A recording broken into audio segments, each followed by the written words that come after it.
आकाश जो है वो डाउट फैकल्टी अपनी बहुत अच्छी देता है और ये लोग पढ़ाते भी बहुत अच्छा है। इशू रिजोल्यूशन बहुत अच्छी है। मतलब मान लीजिए आपको कोई भी इशू है, आप अगर कंप्लेन करते हो तो विद इन 24 आवर्स वो आपके बातों को सुनेंगे, आपको तुरंत रिस्पॉन्ड मिलता है 24 आवर्स के अंदर कि आपकी जो भी प्रॉब्लम्स है हम सॉल्व कर देंगे।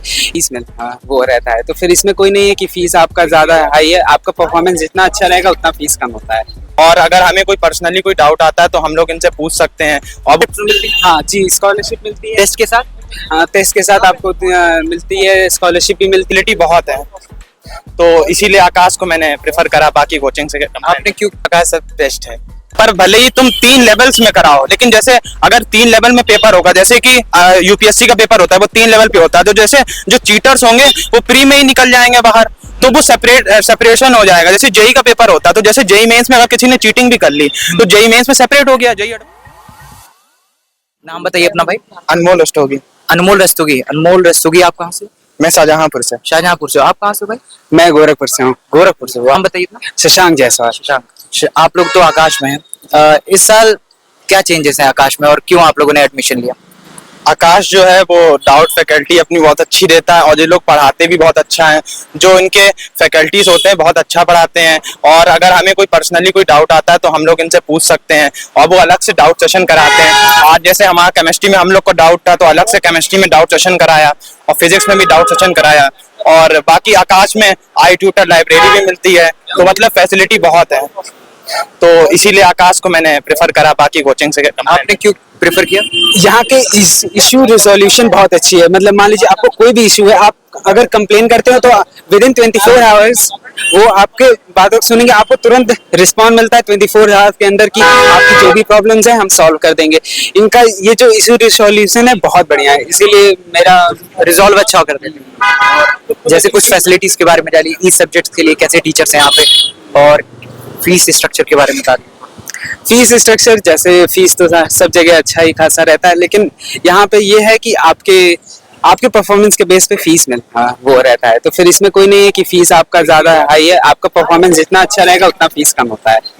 फिर जितना परफॉर्मेंस आपने स्कॉलरशिप मिलती है? हाँ जी, स्कॉलरशिप मिलती है टेस्ट के साथ।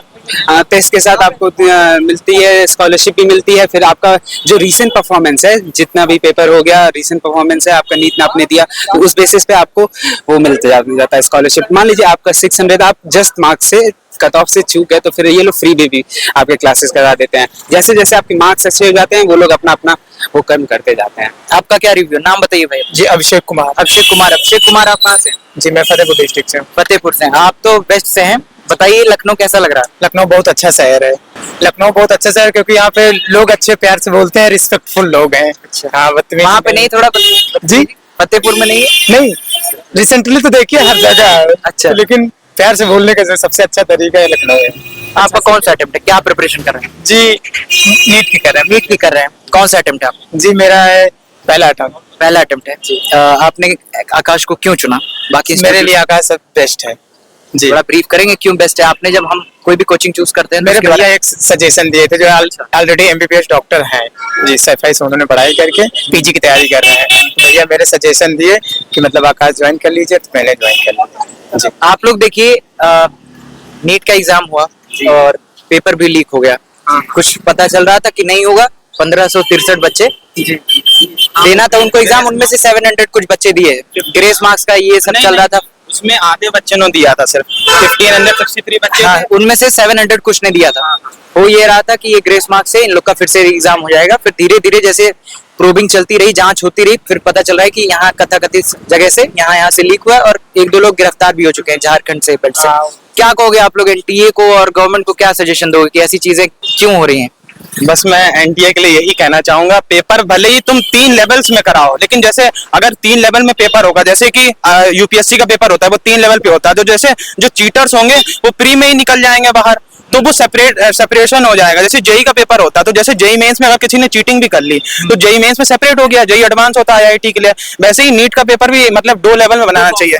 हाँ हाँ हाँ, मेंस एडवांस उस टाइप में होना चाहिए। और बाकी चीटिंग का क्या है, टेलीग्राम पे जैसे अब 5 तारीख को है, पेपर बिक रहा है 5000 रुपए में, क्या कहें। नेट जेआरएफ का भी पेपर पहले ही रिलेट्स का पेपर 5,000 रुपए में बिका है। जो पहले ही आ गया फिर अब हो गया है कि वो ऑनलाइन हुआ। ये सब चीजों के बारे में बहुत सारी लीक्स हो रही है अपने अपने। बच्चा पढ़ाई करता है, बाद में पेपर लीक हो जाता है तो बहुत तकलीफ होती है, सुसाइड भी बच्चे कर लेते हैं। जो ये रिजल्ट जो उनके माँ बाप से पूछो कैसे ही हालत। जो रिजल्ट इस समय अगर काश वो 10 दिन पहले आया रहता तो फिर हो सकता था ये गवर्नमेंट भी नहीं होती, क्योंकि बच्चों का काफी मतलब गुस्सा गवर्नमेंट पर भी है, क्योंकि गवर्नमेंट को ध्यान देना चाहिए था और इस पे ज्यादा गवर्नमेंट पर ये तो सेंट्रल प्रॉब्लम हो गई ना, जैसे स्टेट में भी आरओ के अपने यहाँ पे पेपर लीक हुआ है। लीक हुआ है। ये प्रॉब्लम ना स्टेट की होके बल्कि हर स्टेट की गवर्नमेंट पूरा कंप्लीट सेंट्रल की है। तो ऐसे एक कमेटी कंडक्ट की जाए जिससे कि इसमें कड़ा एक्शन लिया जाए। मतलब जो मतलब कि पेपर लीक करवाते हैं तो उनको जस्ट तुरंत कोर्ट से मतलब सजा दिलाई जाए, ताकि अगली बार से दो एक ना हो पाए प्रॉब्लम। आप लोग क्या सजेशन दोगे गवर्नमेंट को कि ऐसा अब नहीं होना चाहिए? गवर्नमेंट को मैं यही सजेशन दूंगा, पहले तो थोड़ी सीट्स बढ़ाएं को, और एज लिमिट लगनी चाहिए, मेन बात है। अगर क्योंकि बहुत एज तक लोग देते रहे। हाँ हाँ, जैसे मैं एग्जाम देने गया था तो मैं जिस सेंटर में बैठा वहां जैसे 20-25 बच्चे बैठे थे मतलब मेरी क्लास में, तो उसमें से 3-4 लोग ऐसे थे जो मतलब 40 प्लस लग रहे थे एज में। तो मतलब एज लिमिट लगनी चाहिए कि जैसे जो बच्चा है जो मेहनत कर रहा है, जैसे जो फ्रेशर देगा उसने सिर्फ 1 या 2 साल तैयारी करी है, और जो ड्रॉपर्स है उन्हें थोड़ा बहुत तो एडवांटेज हो गई, वो 10 क्योंकि वो पढ़े ही आ रहे हैं 3-4 सालों से, तो थोड़ा बहुत डिसएडवांटेज होता है, इस चक्कर में भी कट ऑफ जाती। तो एज लिमिट लगना बहुत इंपॉर्टेंट है अभी के टाइम पे। मैं ये कहूंगा कि गवर्नमेंट को जो है, हमारी जो हेल्थ मिनिस्ट्री है या फिर एजुकेशन मिनिस्ट्री है, उन्हें एक कमेटी जरूर बैठानी चाहिए। ये परमानेंट कमेटी हो, ये अभी के लिए जो हुआ है उसके लिए नहीं, ये परमानेंट कमेटी हो जो एनटीए के साथ काम करे और बाकी चीजों पे फोकस करते जाए कि आगे कोई पेपर हो तो ऐसा कोई माहौल ना हो। एक कमेटी हो जो परमानेंट चलती जाए। इंडिया में एजुकेशन बिल्कुल बेकार कर दिए हैं, क्योंकि हर पेपर लीक हो जा रहा है और बच्चों के मतलब एजेड गैप भी आ रहे हैं। पर ये 1 साल बर्बाद होता अगर एक पेपर लीक हो गया है, वो चाहे आरओ का हो, चाहे नीट का हो, चाहे नेट का हो। तो उम्मीद है आप लोग को ये वीडियो पसंद आई होगी। अगर वीडियो पसंद आए तो अपने नजदीकी जो भी स्टूडेंट्स यहाँ पे आना चाहते हैं, आकाश में एडमिशन लेना चाहते हैं, तो आ सकते हैं यहाँ पे। तब तक के लिए आप देखते रहिए स्टूडेंट सोसाइटी। धन्यवाद।